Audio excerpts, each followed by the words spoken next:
ओम शांति। बाबा good morning. आज बाबा के 18 मार्च 2021 के महावाक्य हैं। बाबा ने सार में कहा, मीठे बच्चे याद में रहकर दूसरों को याद का अभ्यास कराओ। योग कराने वाले का बुद्धि योग इधर उधर नहीं भटकना चाहिए। बाबा ने प्रश्न पूछा, किन बच्चों के ऊपर बहुत बड़ी रिस्पॉन्सिबिलिटी है, उन्हें कौन सा ध्यान ज़रूर देना चाहिए।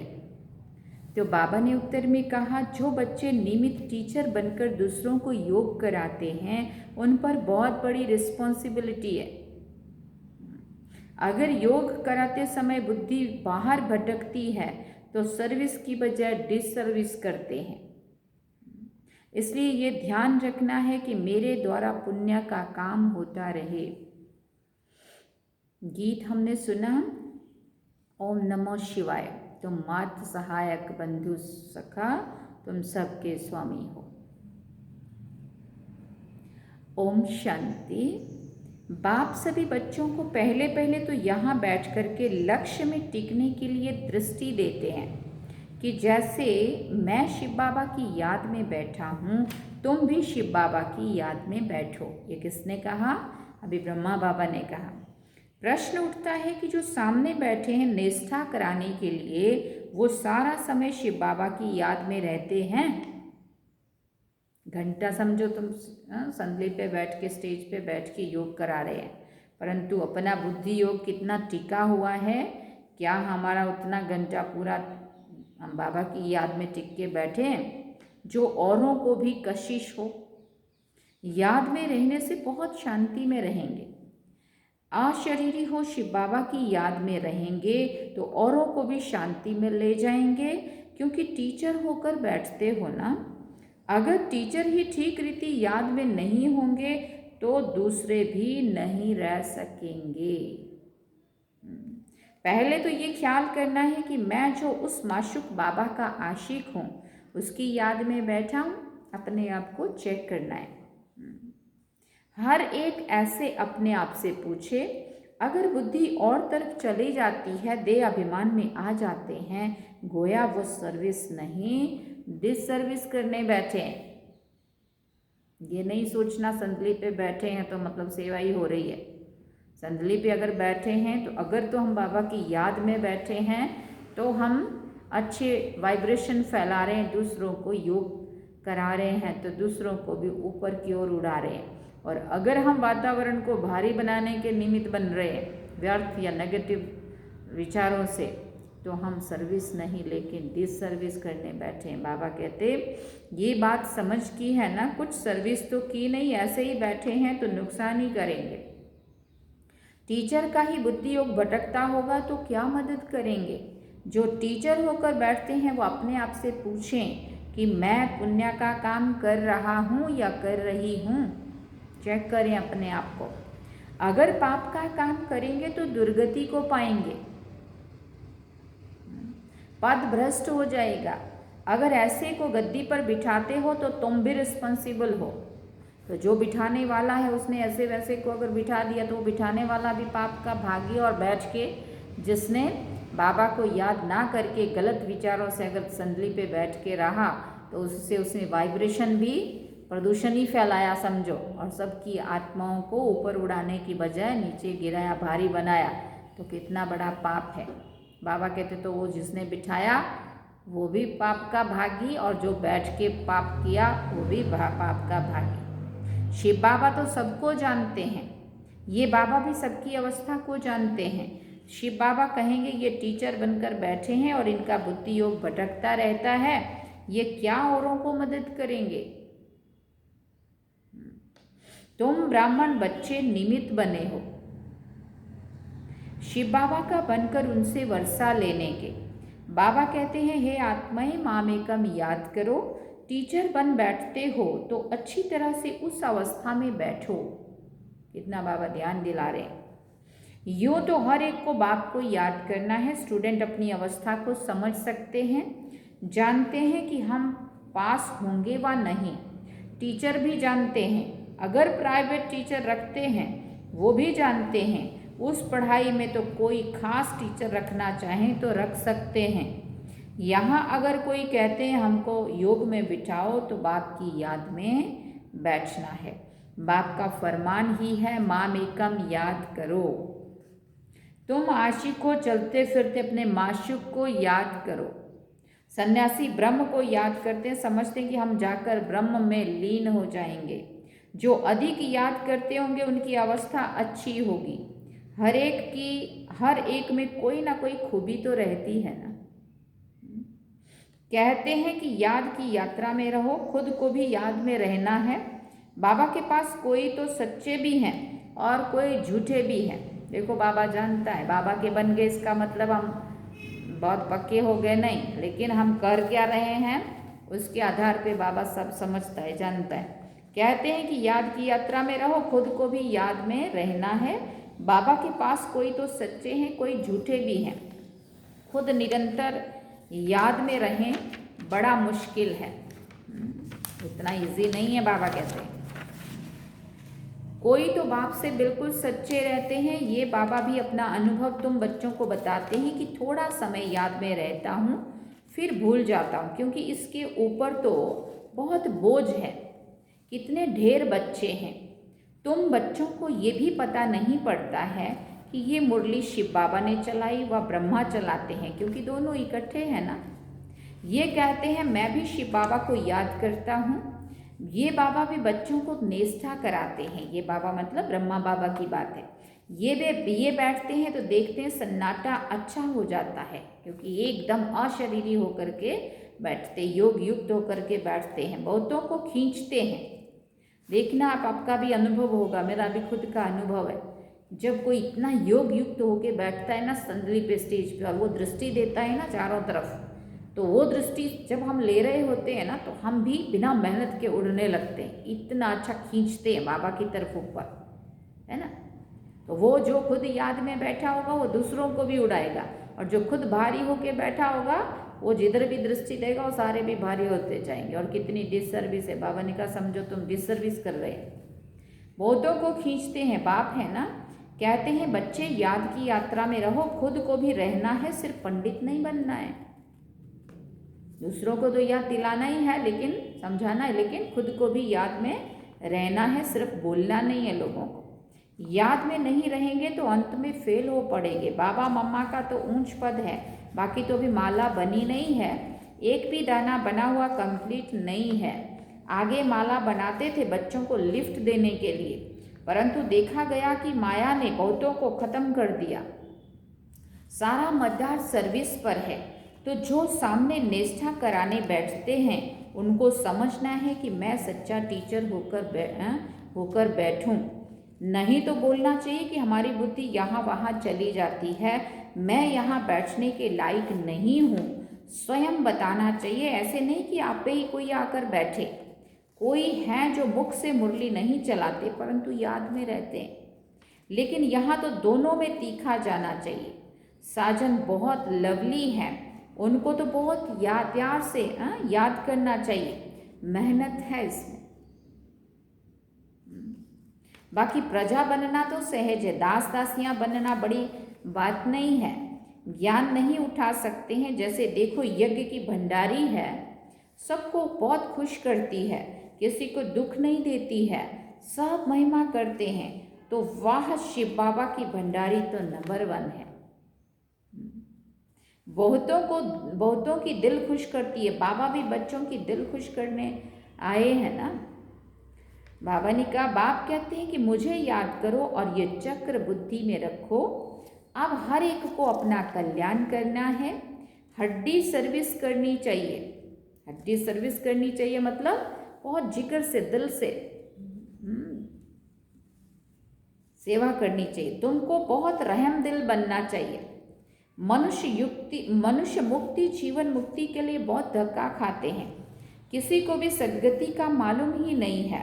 समझते हैं कि जहाँ से आया वहाँ वापस जाना है। नाटक भी समझते परंतु उस पर चलते नहीं हैं। देखो क्लास में कहाँ कहाँ मुसलमान भी आते हैं, कहते हैं कि हम असल में देवी देवता धर्म के हैं, फिर जाकर हम मुसलमान धर्म में कन्वर्ट हो गए हैं। हमने 84 जन्म भोगे हैं। सिंध में भी 5-6 मुसलमान आते थे, अभी भी आते हैं। अब आगे चल सकते हैं व नहीं वो तो देख लेंगे, क्योंकि माया भी तो परीक्षा लेती है ना। कोई तो पक्के ठहर जाते हैं, कोई पक्के ठहर नहीं सकते। जो असल ब्राह्मण धर्म के होंगे, जिन्होंने 84 जन्म लिए होंगे, वो तो कभी हिलेंगे नहीं। बाकी कोई ना कोई कारणे आकारणे चले जाएंगे। देह अभिमान भी बहुत आ जाता है। तुम बच्चों को तो बहुतों को कल्याण करना है, नहीं तो क्या पद पाएंगे। घर बार छोड़ा है अपने कल्याण के लिए। कोई बाप के ऊपर मेहरबानी नहीं करते हैं। एक तो बाबा संभाल रहा है, पाल रहा है, खिला रहा है, सब कर रहा है, और हम बाबा के ऊपर एहसान नहीं कर रहे हैं। अगर बाबा की सेवा में लगे हैं तो बाबा कहते तुम मेरे पे एहसान नहीं कर रहे हो, लेकिन तुम अपने पे मेहरबानी कर रहे हो। बाबा कहते कोई बाप के ऊपर मेहरबानी नहीं करते हो, बाप के बने हो तो सर्विस भी ऐसी करनी चाहिए। तुमको तो राजाई का मेडल मिलता है, 21 जन्म सदा सुख की राजाई मिलती है। माया पर सिर्फ जीत पानी है, औरों को भी सिखाना है। कई फेल हो जाते हैं, समझते हैं कि बादशाही लेना तो मुश्किल है। बाप कहते हैं कि ऐसा समझना कमजोरी है। बाप और वर्षी को याद करना तो बहुत सहज है, हमें ये क्यों समझना चाहिए कि बड़ा मुश्किल है। बच्चों में हिम्मत नहीं आती है राजाई लेने की, तो कायर होकर बैठ जाते हैं, ना खुद लेते ना औरों को लेने देते, तो परिणाम क्या होगा। बाप समझाते हैं रात दिन सर्विस करो। कांग्रेसियों ने भी मेहनत की, कितनी जफाकसी माना खींचा तान की, तब तो फॉरेनर्स से राज्य लिया। तुमको रावण से राज्य लेना है, वो तो सबका दुश्मन है। दुनिया को तो पता नहीं कि हम रावण की मत पर चल रहे हैं, इसलिए दुखी हैं। किसको भी सच्चा स्थायी दिल का सुख थोड़ी है। शिव बाबा कहते मैं तुम बच्चों को सदा सुखी बनाने आया हूँ। अब श्रीमत पर चल श्रेष्ठ बनना है। जो भी भारतवासी हैं वो अपने धर्म को भूल गए हैं, यथा राजा रानी तथा प्रजा। अब तुम बच्चों को समझ मिली है सृष्टि का चक्र कैसे चलता है, सो भी घड़ी घड़ी भूल जाते हैं। बुद्धि में ठहरता नहीं है। भले ब्राह्मण तो बहुत बनते हैं, परंतु कई कच्चे होने के कारण विकार में भी जाते रहते हैं। कहते हैं कि हम बीके हैं, परंतु है नहीं। बाकी जो पूरी रीति डायरेक्शन पर चलते हैं, आप समान बनाते रहते हैं, वही ऊंच पद पा सकेंगे। विघन तो पड़ेंगे, अमृत पीते पीते फिर जाकर विघन डालते हैं। ये भी गायन है, उनका पद क्या होगा। कई बच्चियां तो विकार के कारण मार भी खाती हैं, कहती हैं बाबा ये दुख थोड़ा सहन कर लेंगे। फिर बाबा ने कहा हमारा माशुक तो बाबा है ना, मार खाती भी हम शिव बाबा को याद करती हूँ। वो खुशी में बहुत रहती हैं, इस कपारी खुशी में रहना चाहिए। बाप से हम वर्षा पा रहे हैं, औरों को भी हम आप समान बनाते रहते हैं। बाबा की बुद्धि में ये सीढ़ी का चित्र बहुत रहता है, इसको बड़ा महत्व देते हैं। बच्चे जो विचार सागर मंथन कर ऐसे चित्र बनाते हैं तो बाबा भी उनकी शुक्रिया करते हैं, या तो ऐसे कहेंगे कि बाबा ने उस बच्चे को टच किया है। सीढ़ी बड़ी अच्छी बनाई है।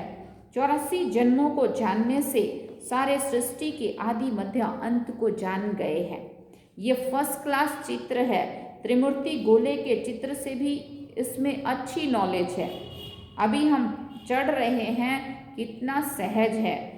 बाप आकर लिफ्ट देते हैं, शांति से बाप से वर्षा ले रहे हैं। सीढ़ी का ज्ञान भी बहुत अच्छा है। समझाना है कि तुम हिंदू थोड़ी हो, तुम तो आदि सनातन देवी देवता धर्म के हो। अगर कहें कि हमने 84 जन्म थोड़ी लिए हैं, अरे क्यों नहीं समझते हो कि हमने 84 जन्म लिए हैं, फिर याद करो तो तुम फिर से पहले नंबर में आ जाएंगे। ऐसा उनको समझाना है कि तुमने लिए थे, फिर से तुम अगर ऐसे याद करो या ये पढ़ाई पढ़ो तो फिर से तुम पहले जन्म से आ सकते हैं। तुम अपने कुल का होगा तो ऐसा प्रश्न करेगा ही नहीं कि सब थोड़ी 84 जन्म लेंगे। अरे तुम क्यों समझते हो कि हम देरी से आए हैं? बाप सभी बच्चों को कहते हैं, तुम भारतवासियों ने 84 जन्म लिए हैं, अब फिर से अपना वर्षा लो, स्वर्ग में चलो। तुम बच्चे योग में बैठते हो, सीढ़ी को याद करो तो बहुत मौज में रहेंगे।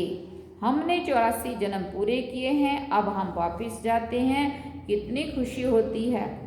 सर्विस करने का भी उल्लास रहना चाहिए। समझाने के तरीके भी बहुत मिल रहे हैं। सीढ़ी के ऊपर समझाओ, चित्र तो सब चाहिए ना, त्रिमूर्ति भी चाहिए। बाबा कहते भी हैं, तुम जाओ ही मेरे भक्तों के पास, उनको ये ज्ञान सुनाओ, वो मिलेंगे ही मंदिरों में। बाबा कहते हैं मेरे भक्तों के पास जाओ, वो मंदिरों में मिलेंगे। मंदिरों में भी इस सीढ़ी के चित्र पर समझा सकते हो भारत के उत्थान और पतन की कहानी। सारा दिन बुद्धि में ये रहे कि हम बाबा का परिचय दें, किसी का कल्याण करें। दिन प्रतिदिन बुद्धि का ताला खुलता जाएगा। जिनको वर्षा पाना होगा वो आएंगे। दिन प्रतिदिन सीखते भी रहते हैं। कईयों पर ग्रहचारी बैठती है तो बाबा को समझाना पड़ता है। वो नहीं समझते कि हमारे ऊपर ग्रहचारी है, इसलिए हमसे सर्विस नहीं होती है। सारी रिस्पॉन्सिबिलिटी तुम बच्चों पर है।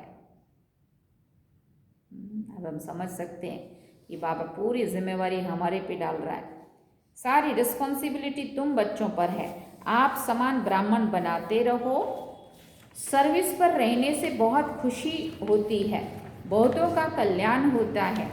बाबा को बॉम्बे में सर्विस करने का बहुत मज़ा आता था।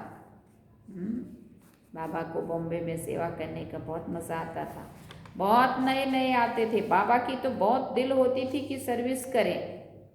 बच्चों को भी ऐसा रहम दिल बनना चाहिए, सर्विस पर लग जाना चाहिए। दिल में ये नहीं रहना चाहिए कि जब तक हमने किसी को आप समान नहीं बनाया है तब तक भोजन नहीं खाना है। पहले पुण्य तो करूं, पाप आत्मा को पुण्य आत्मा बनाए फिर रोटी खाएं।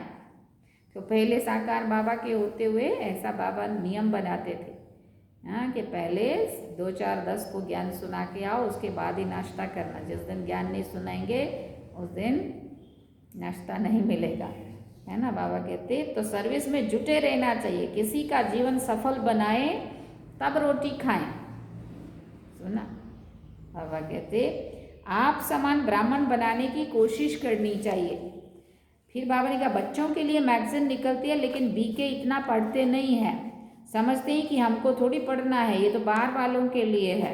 बाबा कहते बाहर वाले तो कुछ समझते नहीं हैं बिगड़ टीचर के।